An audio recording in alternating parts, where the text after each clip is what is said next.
Hello guys, how are you? I hope you're fine. Welcome to my YouTube channel. So friends, in this video class, we will discuss some daily uses English sentences. So let's start the video. मुझे डराओ मत. Don't scare me. Don't scare me. सब चलता है. All is fair. All is fair. तुम कहाँ थे? Where had you been? Where had you been? मुझे हिचकियाँ आ रही है. I am getting hiccups. I am getting hiccups. Gas जला दो. Ignite the gas. Ignite the gas. उसे गाली मत दो. Don't abuse him. Don't abuse him. यह तो होना ही था.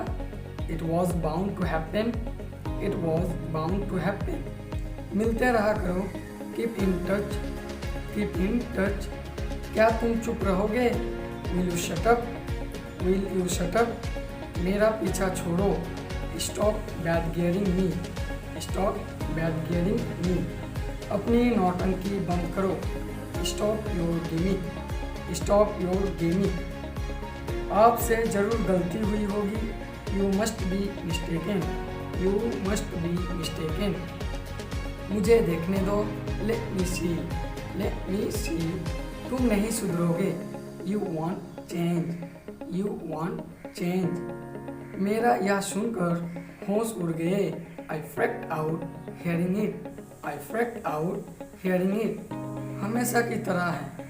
हमेशा की तरह है. It as usual. It as usual.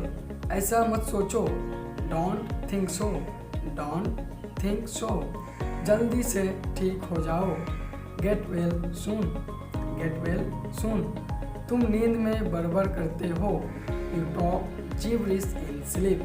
You talk gibberish in sleep. ये सो फ्रेंड्स, यदि आपको ये वीडियो अच्छा लगा तो लाइक कीजिए और शेयर कीजिए और अभी तक मेरे चैनल को सब्सक्राइब नहीं किया तो जल्दी से सब्सक्राइब कर लीजिए. Thanks for watching this video. मिलते हैं नेक्स्ट वीडियो में. तब तक के लिए आप अपना ध्यान रखिए. Take care. Good bye.